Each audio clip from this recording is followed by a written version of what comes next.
नमस्कार। आज हम लोग देश में गरीबी के बारे में बात करेंगे कि हमारा देश कितना अमीर या कितना गरीब हुआ है। पिछले दिनों में आपने खबर पढ़ी जिसमें ये बताया गया कि अदानी साहब जो हैं वो $100 बिलियन क्लब में चले गए हैं। वॉरेन बुफे जो देश के मतलब अंतर्राष्ट्र में जो सबसे अमीर आदमी माने जाते थे एक समय पे, उनको भी पीछे छोड़ के 5वें स्थान पर हैं। और देश में जो आम आदमी है वो मुश्किल में है, परेशानी में है। गरीबी रेखा से नीचे लोग कोरोना के चलते ज़्यादा लोग जो हैं वो गरीबी की रेखा के नीचे चले गए हैं। 80 करोड़ लोगों को सरकार जो है राशन मुहैया करा रही, क्योंकि उनके पास खाना खरीदने के पैसे नहीं। और इन्फ्लेशन जो है, खुदरा व्यापार का जो होलसेल प्राइस इंडेक्स है वो 14.55 है, और रिटेल प्राइस इंडेक्स पे इन्फ्लेशन जो है 7% के आसपास घूम रहा है। और एक पावर क्राइसिस भी शुरू हो गया है। चलते खबर आई है कि देश में जो हमारे पास कोयला है, जिससे थर्मल पावर प्लांट चलते हैं, वहाँ पे भी 1 डेढ़ दिन का कोयला ही बचा है। तो सारी स्टेट्स में, उत्तर प्रदेश, राजस्थान, पंजाब, हरियाणा, करीब 600 100 से लेके और 600-650 मेगावाट मिलियन यूनिट्स की बिजली की कमी है। अब अगर 6,500 मिलियन यूनिट्स की कमी हो जाएगी प्रदेशों में, तो बिजली का कट लगेगा। बिजली का कट लगेगा तो ना प्रोडक्शन हो पाएगी, ना देश का विकास हो पाएगा। तो इन्हीं सब मामलों में हम लोग आज इस बारे में चिंता करेंगे और इस बारे में इसका अध्ययन करेंगे कि देश में गरीबी बढ़ क्यों रही है, और अमीर अमीर क्यों हो रहा है, गरीब गरीब क्यों हो रहा है। वर्ल्ड बैंक की अभी एक लेटेस्ट रिपोर्ट आई, उसमें आप ये स्लाइड 1 देखिए।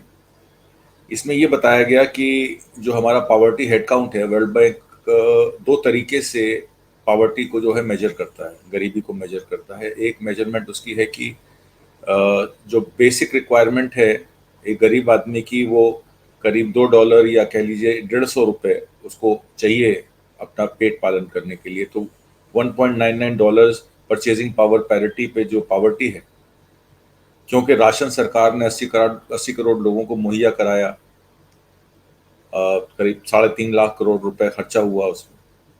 1.5 साल उन्होंने ये स्कीम चलाई, अभी चल रही है। मार्च तक उसकी वैलिडिटी थी, उसको बढ़ा के सितंबर तक कर दिया गया। इलेक्शन के चलते तो ये सब चलता रहा। तो कहते हैं कि जो $1.99 परचेजिंग पावर पैरिटी पे गरीबी की रेखा जो है, गरीब जो है वो 50% से घट के 10% है। ये वर्ल्ड बैंक का कहना है। हालांकि IMF की जो रिपोर्ट है वो NSO की स्टैटिस्टिक्स लेके चलती है। वो ये कहती है कि जो फूड ग्रेन सब्सिडीज हैं, जो नेशनल फूड सिक्योरिटी एक्ट में दी गई, और जो PM गरीब कल्याण योजना, जैसे मैंने आपको बताया 80 करोड़ लोगों को अनंत अनंत अन्न योजना में 35 किलो राशन परिवार को मिलेगा। और जो दूसरी स्कीम है प्रधानमंत्री गरीब कल्याण कल्याण अन्न योजना, उसमें 25 किलो राशन, करीब लोगों का अगर परिवार है, 5-5 किलो पर पर्सन के हिसाब से 25 किलो राशन जो है मुहैया कराया जाए। तो उसमें उनका ये मानना है, IMF का ये कहना है कि जो एक्सट्रीम पॉवर्टी है, क्योंकि अब राशन नहीं खरीदना पड़ रहा, मुफ्त में मिल रहा है, तो एक्सट्रीम पॉवर्टी तो 0.77% ही रह गई। जो 0.77% थी वो कुछ बढ़ के 0.86% हुई है, पर 1% से नीचे। और परचेजिंग पावर पैरिटी पे जैसे मैंने आपको बताया, ये पॉवर्टी हेड काउंट का आप स्लाइड 2 देखिए। उसमें वर्ल्ड बैंक कहता है कि अगर हम उसको वर्ल्ड बैंक पॉवर्टी अगर हम $3.22 पे लें, $3.20 पर डे पे लें, करीब 70-75 रुपए के हिसाब से करीब 250-300 रुपए जो आज की डेट में मनरेगा में लेबर का रेट है, या किसान की आमदन 10,000 रुपए प्रति माह के हिसाब से भी लगाइए, 277 रुपए, 280 रुपए, यही रेट मनरेगा का है। अगर हम जो लोग एम्प्लॉयड हैं या किसानी करते हैं या कामगार हैं, अगर उनकी परचेजिंग पावर पैरिटी से चलें, तो वो पावर्टी जो है वो 80-85% से कम होकर 40-45% पे रह गई है। ये वर्ल्ड बैंक का कहना है। और हमारे नीति आयोग जो हैं उनका मापदंड दूसरा है। हमारा नीति आयोग क्या करता है, वो मल्टी डायमेंशनल पावर्टी इंडेक्स लेता है, जिसमें सोशल सिक्योरिटी लोगों को मिल रही है नहीं मिल रही है, हेल्थ बेनिफिट्स मिल रहे हैं कि नहीं मिल रहे हैं, और उसमें एजुकेशन, स्टैंडर्ड ऑफ लिविंग को भी वो काउंट करती है। एक इंडेक्स बनाया हुआ है जिसमें हर पॉइंट पे वेटेज दी हुई है। तो नीति आयोग का ये कहना है कि 25% जो इंडियन पॉवर्टी है, 2015 में नेशनल हेल्थ सर्वे पे थी, उसमें की कंपोनेंट्स जो भी थे, तो अब कहा जा रहा है कि एमपीआई जो है फर्दर डिक्लाइन होगी। उसका जो आंकड़ा है वो अभी निकाला नहीं है नीति आयोग ने, उसकी अभी वो समीक्षा करेंगे। तो उनका कहना यह है कि हेल्थ, एजुकेशन और बेसिक स्टैंडर्ड ऑफ लिविंग लोगों का पहले से बेहतर हुआ है। तो 25% जो 2015 की फिगर है वो अब घट गई होगी। कितनी होगी ये नीति आयोग ने भी बताया नहीं। तो ये सब चीजें हैं। और इसमें प्रधानमंत्री जो गरीब कल्याण योजना है या अंत्योदय अन्न योजना है, उसमें सरकार का करीब 2,90,000 करोड़ का रिवाइज एस्टिमेट बजट था 2021-22 में। इस साल जो बजट बनाया है सरकार ने वो 2.09 लाख करोड़ का बनाया, मतलब 80 लाख करोड़ के करीब उसका बजट घटाया है। 80-81 लाख करोड़, 8.1 लाख करोड़ से घटाया है। 2,86,000 मतलब 86,000 करोड़ से घटाया है। पहले 2,09,000, पिछले साल वित्तीय वर्ष में 2,86,000 करोड़ खर्च हुआ था। इस वित्तीय वर्ष में बजट ही 2,09,000 करोड़ का है। तो करीब 79-80 हज़ार करोड़ रुपए जो है बजट कम हुआ है। अब उसमें क्या ये जो प्रधानमंत्री गरीब कल्याण योजना है, अन्न योजना है, इसको सितंबर के बाद रोक दिया जाएगा या अंत्योदय ही कंटिन्यू रहेगा, या बिलो पॉवर्टी लाइन पे जो 2 रुपए किलो चावल, 2 रुपए किलो गेहूं और 3 किलो रुपए किलो चावल बिकता है, क्या उसी पे सरकार चलेगी? तो ये इस बारे में अभी क्लैरिटी नहीं। पर एक बात तय है कि इस बार जो गेहूं और चावल की खरीद है, धान की खरीद है, इस बार गेहूं की खरीद जो है, सरकार का बजट था 44 लाख मेट्रिक टन जो है वो गेहूं सरकार खरीदेगी, क्योंकि गवर्नमेंट को कम से कम 25 लाख मेट्रिक टन का तो स्कीम में कंटिन्यू करने के लिए इतना तो राशन उनको बफर स्टॉक में चाहिए। और चावल का भी, पैडी का भी अभी सीजन आएगा, तो पैडी के सीजन में भी उनकी, मतलब उनकी टोटल रिक्वायरमेंट है कि 44 लाख मेट्रिक टन जो है गेहूं और करीब 40-42 लाख मेट्रिक टन उनको चावल, क्योंकि चावल और गेहूं ही पीडीएस में जो है दिए जाते हैं, तो इतना उनको बफर स्टॉक चाहिए। पर इस बार उनकी ऑफटेक बहुत कम हुई है। पंजाब में, हरियाणा में, राजस्थान में, उत्तर प्रदेश में, मध्य प्रदेश में गेहूं की खरीद प्राइवेट प्लेयर्स ने ज्यादा की है। कांडला पोर्ट के जरिए मैक्सिमम वो एक्सपोर्ट हो रही है, क्योंकि बाजार, अंतर्राष्ट्रीय बाजार में, जैसे कि मैंने पिछले प्रोग्राम में आपको बताया, 3,000 से 3,500 रुपए कुंटल का रेट है और 2,250 रुपए किसान को मिलते हैं मंडी से बाहर। मंडी का जो एमएसपी है वो 2015 है। 20 रुपए ढुलाई का भी कम करके उनको 2,090-95 रुपए मिलते हैं। तो 2,250 रुपए में एजेंट जो हैं वो किसानों पे जा जाके गेहूं खरीद के और प्राइवेट मंडियों में बेच रहे हैं। प्राइवेट मंडी वाले जो हैं उसको एक्सपोर्ट कर रहे हैं। तो सरकार की जो खरीद है कम है। इसकी वजह से जाहिर सी बात है कि गेहूं के रेट और आटे का रेट आने वाले समय में बढ़ेगा, क्योंकि शॉर्टफॉल हो जाएगा। प्रोडक्शन कहीं से और आनी नहीं है। यूक्रेन वॉर के चलते सप्लाई चेन मैनेजमेंट में प्रॉब्लम है। और जो आप ये इन्फ्लेशन की मैंने आपसे बात की, ये इन्फ्लेशन भी इसीलिए है क्योंकि ये सप्लाई साइड इन्फ्लेशन। ऐसा नहीं कि डिमांड बढ़ गई है या कैपेसिटी यूटिलाइजेशन इंडस्ट्री का जो है वो, एक आंकड़ा ये भी आया कि कैपेसिटी यूटिलाइजेशन इंडस्ट्री का जो है 72-73% से बढ़ा नहीं अक्टूबर से दिसंबर 2021 में। इसलिए कंपनीज जो हैं वो अपना पूरी कैपेसिटी यूटिलाइजेशन से काम नहीं करेंगी, तो लेबर जनरेट नहीं होगी, एम्प्लॉयमेंट जनरेट नहीं होगी और प्रॉफिट भी कम होगा। तो ये डिमांड साइड इन्फ्लेशन नहीं, सप्लाई साइड इन्फ्लेशन है, कि मतलब पीछे से सामान कम आ रहा है, इस वजह से सामान महंगा है पर खरीदार भी कम। तो ये कब तक चलेगा ये देखने वाली बात है। जैसे कि मैंने आपको बताया, सीरियल ऑफटेक जो है सरकार की पिछले साल 93 मिलियन मेट्रिक टन थी, जिसमें करीब 42-42.5 वीट की या गेहूं की थी और उसके बाकी जो थी वो पैडी चावल की थी। अब जो है कुछ लोग ऐसे हैं, जैसे एक कमेटी बनी थी, सुप्रीम कोर्ट मॉनिटरिंग कमेटी बनी थी 3 फार्म बिल्स पे, जो कि सरकार ने वापस ले ली। उसमें अशोक गुलाटी साहब थे और 2 लोग थे। उनका ये कहना है कि ये फिस्कल स्पेंडिंग जो है फ्री राशन पे, वो गवर्नमेंट की पब्लिक स्पेंडिंग को हर्ट करती है, गवर्नमेंट के बजट को हर्ट करती है। और अगर पब्लिक स्पेंडिंग गवर्नमेंट नहीं करेगी, इंडस्ट्री को सपोर्ट नहीं देगी, तो जॉब मार्केट कैसे जनरेट होगी? पर जॉब मार्केट इसलिए जनरेट नहीं हो रही है कि डिमांड ही नहीं है। और डिमांड इसलिए नहीं है क्योंकि लोगों के पास इनकम नहीं। अब इनकम जॉब से आती है, इनकम रोजगार से आती है। तो पब्लिक स्पेंडिंग अगर सरकार नहीं कर पा रही है, और अगर पब्लिक स्पेंडिंग कर भी दे पर डिमांड साइड अगर डिमांड कम है, तो वो पब्लिक स्पेंडिंग से जॉब्स कैसे जनरेट हो। तो ये राशन जो डिस्ट्रीब्यूट हो रहा है, ये इसीलिए डिस्ट्रीब्यूट हो रहा है कि लोगों को एटलीस्ट लोग भूखे ना मरे।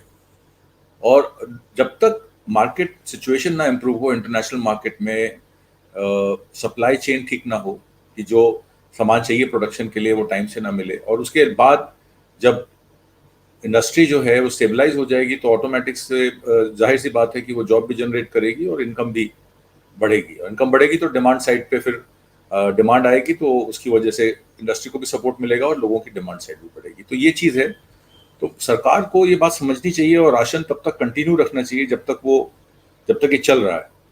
अब तीसरा ग्राफ देखिए आप, इसमें मैं आपको ये तीसरी स्लाइड में दिखाता हूँ कि Indian labour force participation rate जो है वो मेल में 67% चला गया है 75% से, और फीमेल रेशियो तो और भी कम हुआ, 14% से वो 9% पे आ गया। मतलब जो महिलाएं काम करती थी पहले, 16%, 14%, 15% महिलाएं जो घर से बाहर निकल के काम करती थी, घर का काम भी करती थी और घर के बाहर भी काम करती थी, उनका जो पार्टिसिपेशन रेट है लेबर में वो 8 to 9% रह गया, और मेल में 67। तो क्योंकि लेबर फोर्स पार्टिसिपेशन रेट 40% रह गया, और इसीलिए अनएम्प्लॉयमेंट जो है वो 7.5% पे है। ये क्लियर मापदंड नहीं है। अमेरिका में आप देखिए तो अमेरिका में जो अनएम्प्लॉयमेंट का जो रेट है वो करीब 3.6% अनएम्प्लॉयमेंट रेट है, पर एलपीआर जो है उनका लेबर फोर्स पार्टिसिपेशन 62.4% है। इसका मतलब ये है कि 62.4% लोग, मतलब 100 में से 62 लोग रोजगार मांगते हैं, तब जाके अनएम्प्लॉयमेंट रेट 3.6% है। पर हिंदुस्तान में क्योंकि जॉब्स हैं ही नहीं, तो लोगों ने जॉब्स डिमांड करना भी बंद कर दिया है। 100 में से सिर्फ 40 लोग जो हैं वो नौकरी मांग रहे हैं, और बाकी लोग जो हैं उनको नौकरी नहीं मिल रही है, तो वो कृषि के जरिए, मजदूरी के जरिए, कंस्ट्रक्शन वर्कर्स के जरिए अनऑर्गेनाइज सेक्टर में, असंगठित क्षेत्र में काम ढूंढ के अपना लालन पोषण कर रहे हैं। अगर सरकार कृषि में ही एमएसपी नहीं देगी, किसानों को मदद नहीं करेगी, बिजली टाइम पे नहीं देगी, ऋण की माफी नहीं करेगी, क्योंकि अब 2 साल पैंडेमिक के रहे, जैसे कि मैंने आपको बताया, कॉरपोरेट्स के जो हैं वो ऋण जो हैं वो माफ कर दिए गए, करीब 12 लाख करोड़ के, उस पर भी मैं भी आऊँगा। और जो किसानों का किसान क्रेडिट कार्ड का जो लोन है, जो कोरोना काल के चलते नहीं दे पाया, उसको एमएसपी नहीं मिली, तो उसके जरिए अब वो क्या कर रहे हैं कि जब अगर गेहूं आप सरकारी क्षेत्र में सरकारी केंद्र में बेचने जाइए तो उसका पैसा वो काट रहे हैं कि पहले इंटरेस्ट कटेगा आपका किसान क्रेडिट कार्ड का, तब बैलेंस पेमेंट मिलेगी। तो वो बीज खाद कहाँ से खरीदेगा, अगली प्रोडक्शन कैसे करेगा। तो ये सब चीजें सरकार को सोचनी चाहिए। अगर कॉर्पोरेट्स का इतना लोन वो माफ कर सकते हैं, तो किसानों का 2-2.5-3 लाख करोड़ रुपए कोई बड़ी बात नहीं है उनके लिए। और जहां तक रही फूड सब्सिडी की बात, जैसे कि मैंने आपको बताया, अशोक गुलाटी साहब ने कहा कि इससे फिजिकल स्पेंडिंग की प्रॉब्लम हो जाएगी, ये प्रॉब्लम हो जाएगी। मेरा कहना ये है कि 2,80,000 करोड़ रुपया अगर देश के जीडीपी का 6%, 8% नेट इनकम रेवेन्यू बनता भी है, तो वो 80 करोड़ लोगों को अगर वो खाना पीना दे रहा है, जब तक कि मार्केट स्टेबलाइज नहीं होती, तो इसमें कोई बड़ी बात नहीं है। इसको कंटिन्यू रखना चाहिए। देश की अर्थव्यवस्था भी ठीक रहेगी, देश का आदमी और किसान भी हष्ट-पुष्ट रहेगा और काम करने योग्य रहेगा। नहीं तो अगर आप उसको खाने से ही महरूम कर देंगे तो हालत और बदतर होती जाएगी। तो ये सब चीज़ें जो हैं सरकार को सोचनी चाहिए। तीसरा ग्राफ आप देखिए, जैसे कि मैंने आपको ओवरऑल डिक्लाइन बताया, लेबर फोर्स पार्टिसिपेशन रेट में किस तरीके से कमी आई है। अगर आप देखिए, रूरल में 46.98% से जो है अनएम्प्लॉयमेंट 41.38% रह गई है। अर्बन में ज्यादा इफेक्ट आया है, 44.72% 2016-17 से 2021-22 में 37.55% लेबर फोर्स पार्टिसिपेशन रेट रह गया है, करीब 7% स्लिपेज है। और ओवरऑल आप देखें तो 46.22% से ओवरऑल 40.09। मतलब देखिए, रूरल में फिर भी कृषि में एम्प्लॉयमेंट जो है इतने तेजी से नहीं गिरी है जितनी अर्बन एरियाज में गिरी। तो रिवर्स माइग्रेशन तो हुआ है, कोरोना काल में पलायन हुआ है, कितने लोग जो हैं शहर से गांव में चले गए, देहात में चले गए, और वहां पे अपने घरों में रह के उन्होंने अपना रोजगार ढूंढा, पशुपालन में किया, मजदूरी से किया या किसानी से किया। अर्बन एरियाज में तो वैसे भी नौकरी नहीं है, कंस्ट्रक्शन का काम बंद पड़ा है, डिमांड नहीं है, हाउसिंग की तो जाहिर सी बात है कि कंस्ट्रक्शन का काम भी स्लो चल रहा है, इजी क्रेडिट अवेलेबल नहीं है कंस्ट्रक्शन कंपनीज को, इस वजह से भी ये प्रॉब्लम आ रही है। तो ये सब चीज़ें देखने वाली हैं, आप भी इस बात को समझते हैं। ये स्लाइड 5 में देखिए, स्लाइड 5 में फूड सिक्योरिटी, पैंडेमिक में सरकार ने वादा किया था कि 80 करोड़ लोगों को 5 केजी राशन जो है वो मुहैया कराया जाएगा प्रधानमंत्री गरीब कल्याण अन्न योजना में, अनंतोदय आदि योजना में 35 किलो राशन एक फैमिली को। तो ये एस्टिमेट जो भी सरकार का है एक्सपेंडिचर का, ये एक्सपेंडिचर उनको कंटिन्यू रखना चाहिए और उसको कम नहीं करना चाहिए।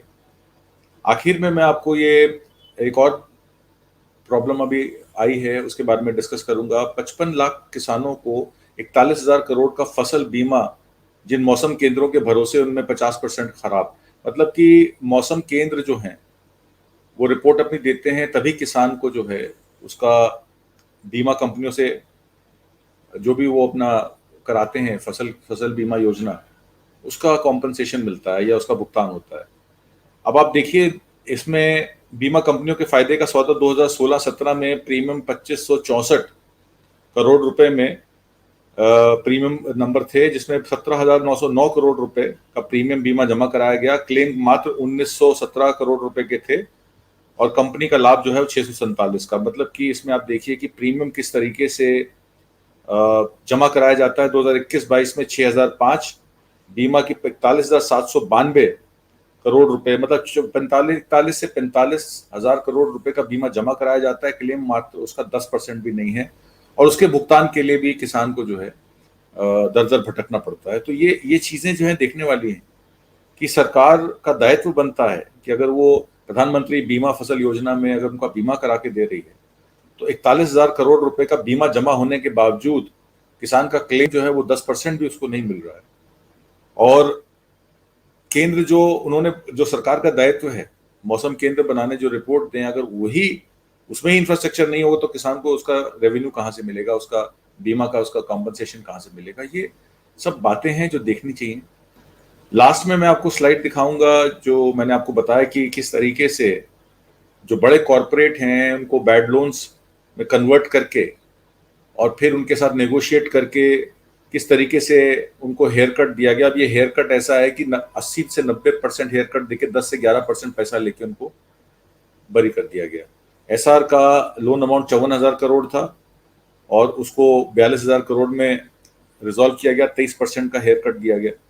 भूषण स्टील का 57,000 करोड़ का बकाया था जिसको 35,000 करोड़ में दिया गया। डीएचएफएल का 91,000 करोड़ है, 37,000 करोड़ में सेटल कर दिया गया 60% पे। आलोक इंडस्ट्रीज का 30,000 करोड़ 5,000 करोड़ में सेटल कर दिया गया। वीडियोकॉन का 46,000 करोड़ 2900 करोड़ में 94% हेयर कट देके कर दिया गया। एबीसी शिपयार्ड जिसका एक बड़ा स्कैंडल अभी आया था, 42,000 करोड़ का 1,200 करोड़ रुपए में उनको 95% लिक्विडेशन में गई कंपनी, उसका हेयर कट जो है 95% है। शिव कृष्ण इंडस्ट्री का 50, मतलब 95 टोटल लोन इन 13 कंपनियों का देखें तो 4,46,800 करोड़ रुपए में ये 1,61,820 करोड़ रुपए में सेटल कर दिया गया और 64% हेयर कट लिया गया इसमें। तो अब आप देखिए किस तरीके से ये कॉर्पोरेट लूट है कि कॉर्पोरेट्स के एजेंडा को चलाकर ये सरकार चल रही है और उन्हीं से पैसा लेके इलेक्शन लड़ती है, बड़े बड़े कैंपेन करती है। अभी असम में आज और कल में 2 दिन रैली प्रधानमंत्री मोदी जी की थी, कल और आज मिला के।